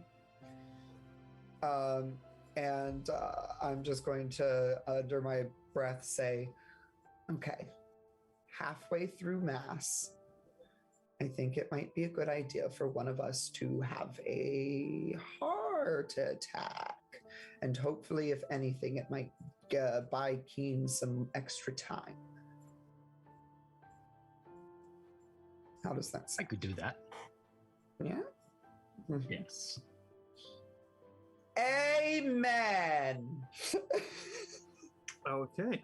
While this conversation's happening, Keen, you've got the presumably emptied building directly in front of you, the last priest walking out. There's no sign of Aggie or Kovaan. You've probably given them, 3 to 5 minutes to join up with you. No sign of them. To be honest, I think as soon as the priest left and I was sure it was empty, I didn't give them any more time. I just went in. Okay, perfect. Because I knew that time was of the essence, and I'm following the instructions through the hallways to a T. Okay, perfect. You make your way up, heading up the staircase and going over to the third door. It's right in front of you, just a simple wooden door, and there is a piece of parchment that is affixed to it that just reads, "Do not disturb." I'm going to disturb it. Okay. I'm going to go right in. Okay. You grab the handle of the door, opening it up. And this is a very, very, very tiny chamber, almost like the size of a broom closet. You see that on the left-hand side, what appears to be like a twin bunk bed. There's a small trunk in here. And there is also what appears to be like a rod running across the ceiling that has some kind of like silver necklace just hanging off of it. So you enter in, you could probably walk about 2 or 3 steps in before you hit the other wall entirely. I don't see anyone here, no physical person. What's that? So I don't see a physical person here? Nobody's in here. Nope. But this is definitely where it told me to go? This is the room that it told you to go to. Okay. You've got the trunk, the bunk bed, and the necklace hanging there. I'm going to investigate the necklace and the trunk. Okay. So you go over and you kind of pull off the necklace, and you see this medallion that appears to be a coat of arms depicting a bird of prey just diving downwards. Just to clarify, that wasn't one of the family crests from one of the veterans? To your knowledge, no. Okay. There's not. Going over to the trunk, you open it up. You see some basic clothing, a couple pairs of boots in there, a small leather pouch, as well as you see a few different pieces of parchment and some different colored like coal crayons in there. And as you're kind of picking it up and kind of flipping through the pieces of parchment, you see that there's drawings done in these crayons. The first drawing you see appears to be a stone well with about a dozen individuals standing around it. All these individuals wearing very similar cloaks, and they all appear to be staring down into this well.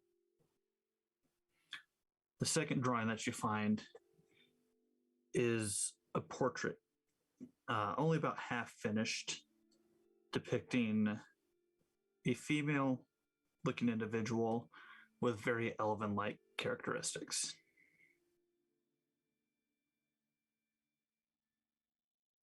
And give me a vigilance check as well, if you would.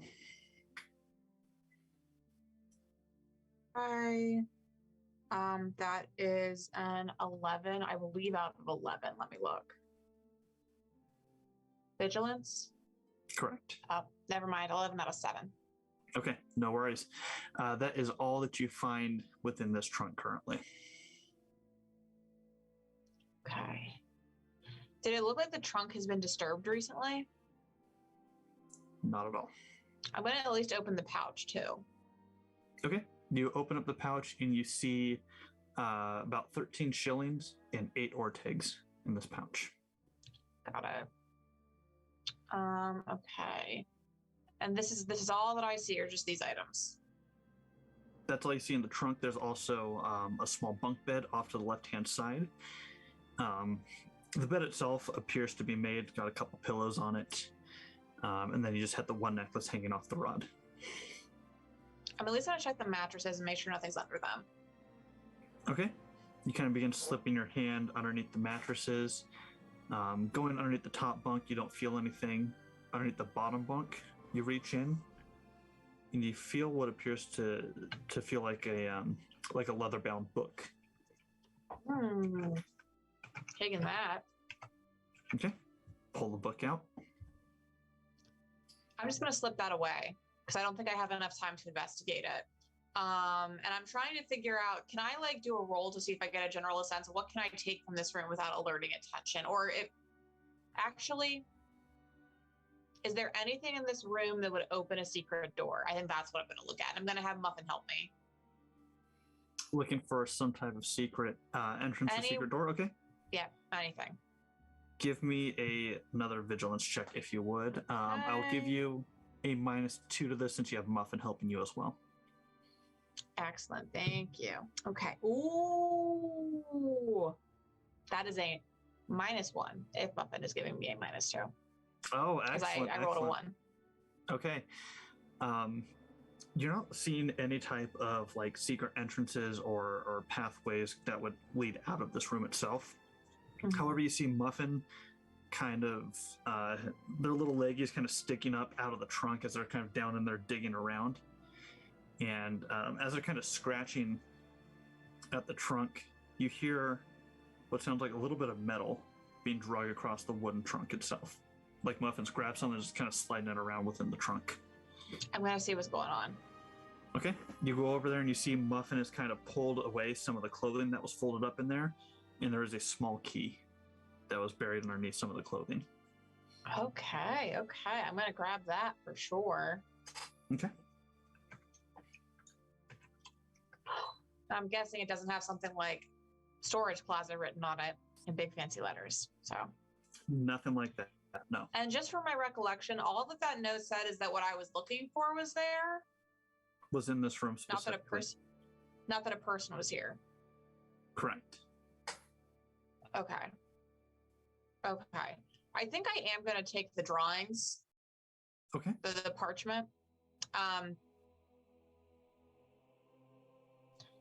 Yeah, I think I'm going to do that. I'm obviously going to take the book. Okay.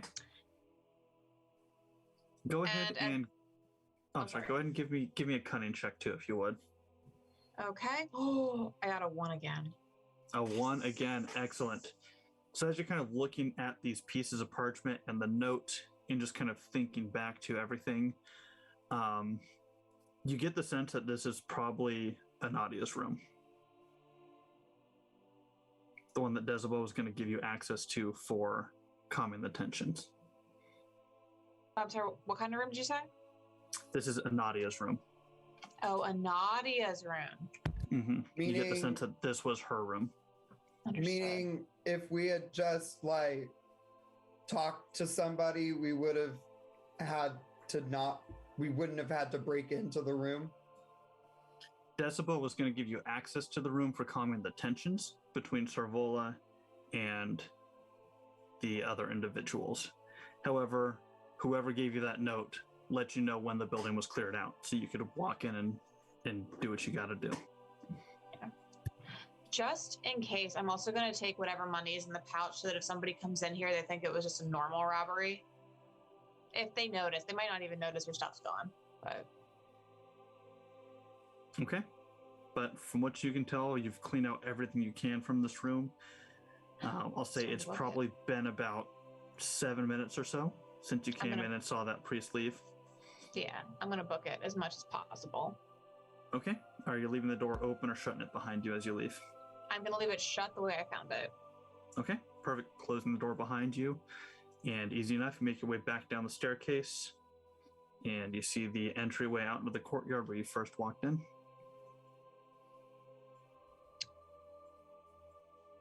I am going to just walk out. Okay. You exit by entering into the second building.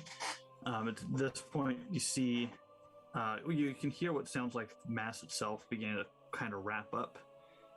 And you hear individuals kind of starting to shuffle out of that area.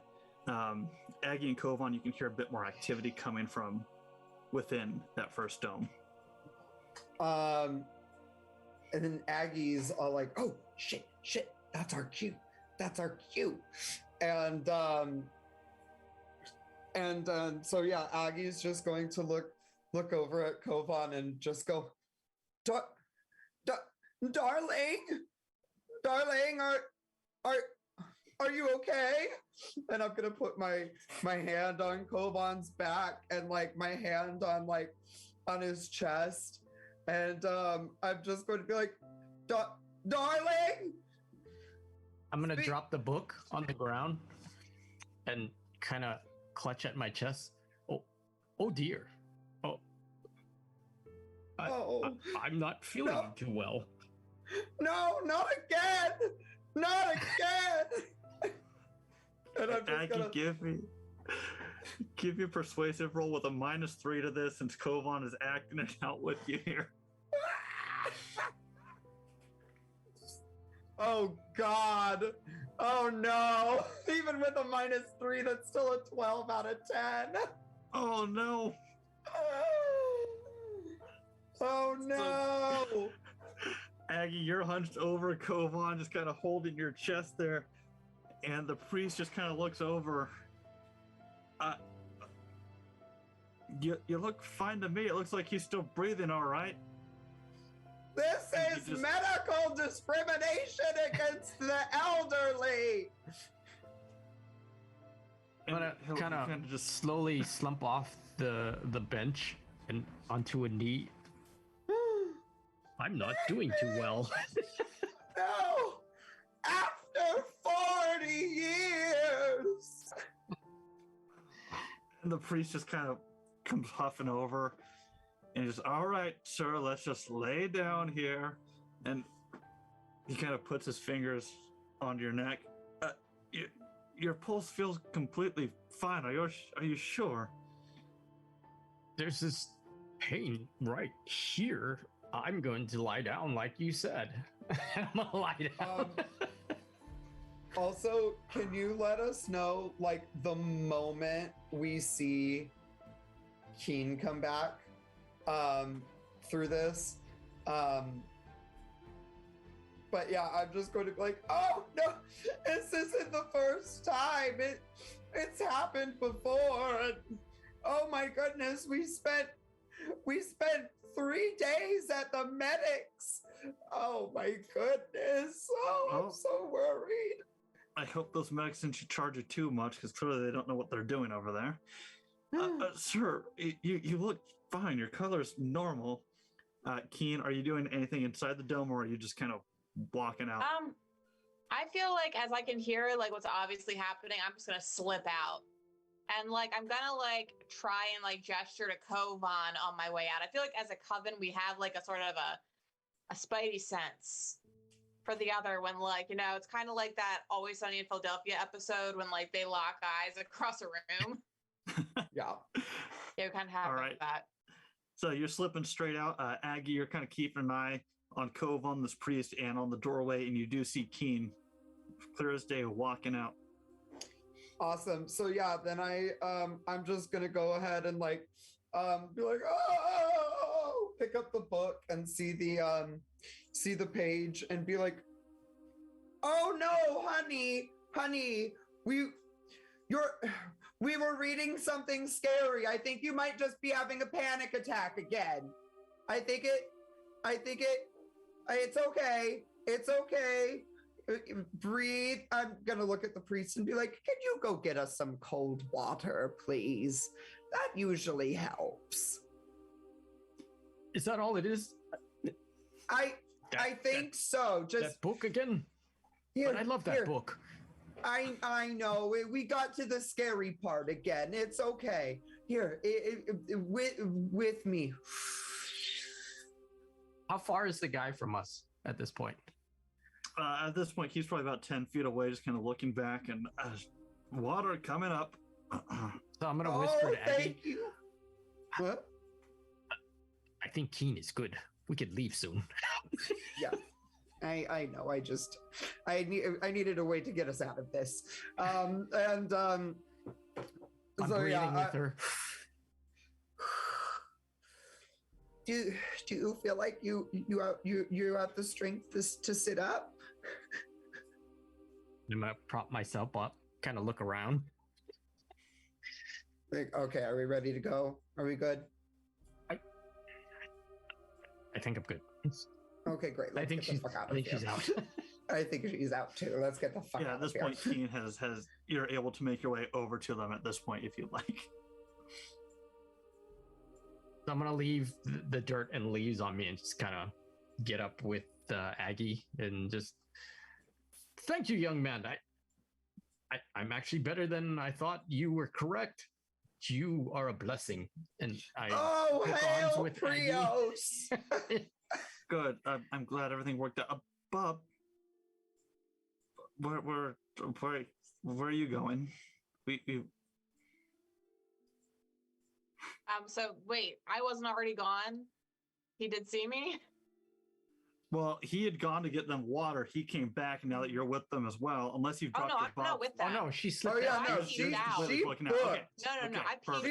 peaced out. I mean, I gave them All right, love you're and gone. I peaced out. Excellent. Okay, yeah, literally like shot the glance and kept on walking out the courtyard. Perfect. You were good then. You're good. Okay.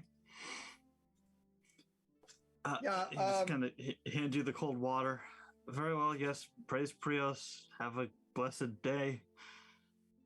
You too, You son. too. Thank you. And I'll You actually have- take a sip and give some to Aggie. Oh, thank you, dear. I'm gonna, take a sip again and like pass it back. And honestly, we're just gonna waste more of his time with little sip, little sip, because he needs to take the cup back. You can keep the glass. Have a Oh. lovely day. Oh, you are just the kindest young man. Thank you so much. You've been such a good help. What was your name again? I have to. Sorry, go ahead. What? Oh no! I apologize. I really must be going, but please don't have any more panic attacks. Try not to. Oh, well, we'll do our best, right, dear? I'll try not to involve myself with this book too often. Probably. Thank you, best. laddie. Of course, and he just turns around and takes off. And yeah, we're gonna waddle out a little bit faster than we waddled in. All right, waddling back out, making your way back towards the main street where you saw Keen heading off towards. And you're able to catch up to Keen if you'd like. Yeah, I mean, Keen, what do you look like? Are you still like a priest just walking through town now? No, eventually I changed back in a safe spot. And I'm standing outside of, I don't know, what is like a street cart type of food in Thistle Hold? I mean, there's probably like a basic like fruit and veggie cart that you could get some fresh snacks off of. All right, so I just have like some like fruits on sticks. Oh, I haven't seen you all day. So nice. And I'm like handing them over. Perhaps we'll find a nice quiet place to enjoy this picnic. Ah, it's been so long. Splendid idea. And look at this glass I got today. Keen, all proud.